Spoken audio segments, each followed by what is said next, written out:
हाँ जी, तो अब आपके साथ हम ट्रीटमेंट डिस्कस कर रहे हैं वर्कमैन कंपनसेशन रिजर्व का। वैसे मैंने चैप्टर ऊपर हेडिंग लिखी हुई है change in profit sharing ratio, but जो मैं ट्रीटमेंट आपको बता रहा हूँ वो तीनों चैप्टर्स में अप्लाई होगा। यानी कि हम बात करें तो हम बात कर रहे हैं treatment of workman compensation reserve in change in PSR. इस चैप्टर के लिए भी ट्रीटमेंट यही है, एडमिशन के लिए भी यही ट्रीटमेंट है, एंड डेथ और रिटायरमेंट वाला जो चैप्टर है उसके लिए भी यही ट्रीटमेंट है। ट्रीटमेंट क्या है, अब इंपॉर्टेंट बात ये करते हैं। देखिए ट्रीटमेंट क्या है, पहले तो हमने बताया ये जो ट्रीटमेंट हम डिस्कस कर रहे हैं ये 3 चैप्टर्स के लिए ट्रीटमेंट है, सेम ट्रीटमेंट होगा। ट्रीटमेंट क्या है, workman compensation reserve is a free reserve unless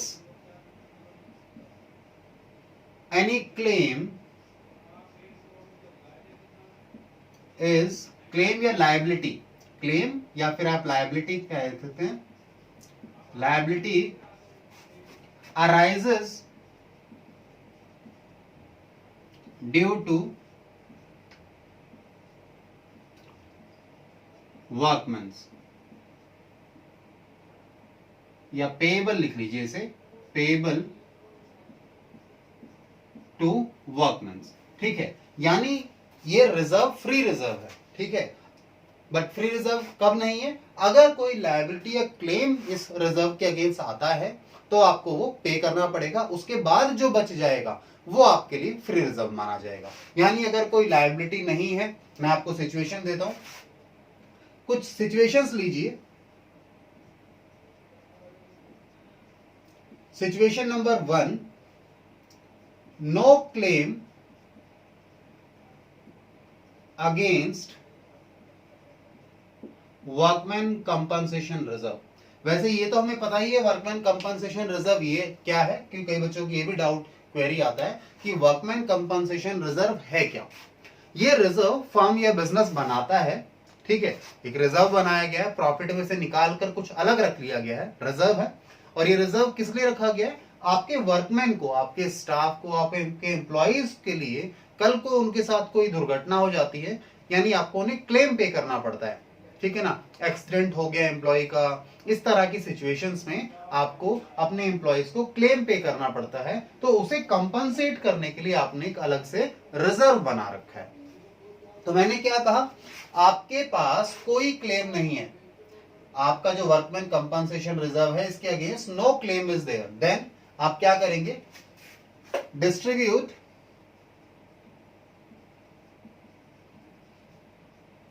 entire workman compensation reserve among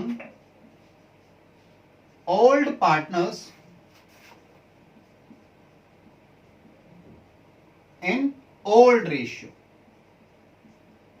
ठीक है जी, क्या करना है, हमने अपने पूरे वर्कमैन कंपनसेशन रिजर्व को ओल्ड पार्टनर्स में बांध देना है, ओल्ड रेशियो में। अब बात करें सर ओल्ड पार्टनर्स वाली बात, देखो अगर चेंज इन पीएसआर में हम ओल्ड पार्टनर्स और न्यू पार्टनर वाला कॉन्सेप्ट लेकर नहीं आते, क्योंकि इसमें एग्जिस्टिंग पार्टनर्स की रेशियो चेंज हो जाती है, उन जो जिस रेशियो में वो प्रॉफिट शेयर कर रहे थे उसे वो बदल लेते हैं, ठीक है। बट जो ओल्ड रेशियो थी उसे हम कह सकते हैं ओल्ड पार्टनर से। आप यहां क्या मीनिंग ले सकते हैं, ओल्ड पार्टनर और न्यू पार्टनर वाला कॉन्सेप्ट नहीं अप्लाई होता तो ओल्ड रेशियो तो है उसे अप्लाई कर दीजिए, यानी उस रिजर्व को आप ओल्ड रेशियो में पार्टनर्स में बांट दीजिए। एडमिशन की बात करें, एडमिशन में क्लियरली ओल्ड और न्यू का कॉन्सेप्ट अप्लाई होता है, ठीक है। जो न्यू पार्टनर है उसे नहीं देना है इसमें हिस्सा, क्योंकि आज तक का रिजर्व में का हिस्सा है, तो इसे आज तक के पार्टनर्स यानी ओल्ड पार्टनर्स ने उनकी ओल्ड रेशियो में बांट देना चाहिए। डेथ रिटायरमेंट में बात करें, जो रिटायरिंग पार्टनर है he is part of old partners, ठीक है, वो भी ओल्ड पार्टनर्स में ही आता है, तो उसे भी उसमें हिस्सा मिलना चाहिए, ठीक है। और ओल्ड रेशियो में ही बटेगा हमेशा, तीनों ही चैप्टर्स में ही है, ठीक है। इसके बाद एक situation low, situation number 2, there is a claim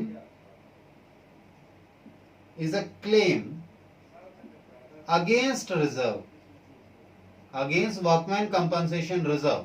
example क्या ले सकते हैं, वर्कमैन कंपनसेशन रिजर्व है आपका ₹10,000 का एंड क्लेम है ₹3,000 का। ठीक है जी, एग्जाम्पल भी मैंने लिखा कि क्लेम तो है, बट क्लेम कैसा है, claim is less than the amount of reserve.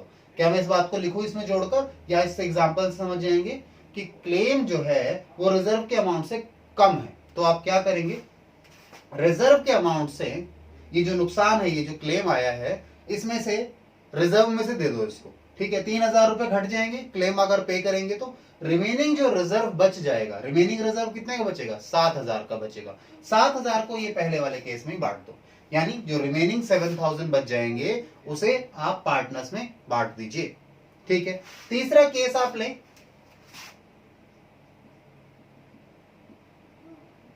There is a claim against workman compensation reserve.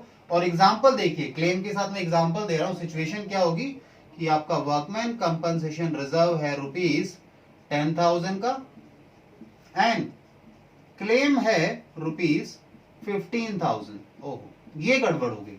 ठीक है, तीसरा केस क्या बनता है, आपका क्लेम जो रिजर्व है 10,000 का बना रखा है और क्लेम आ गया 15,000 का।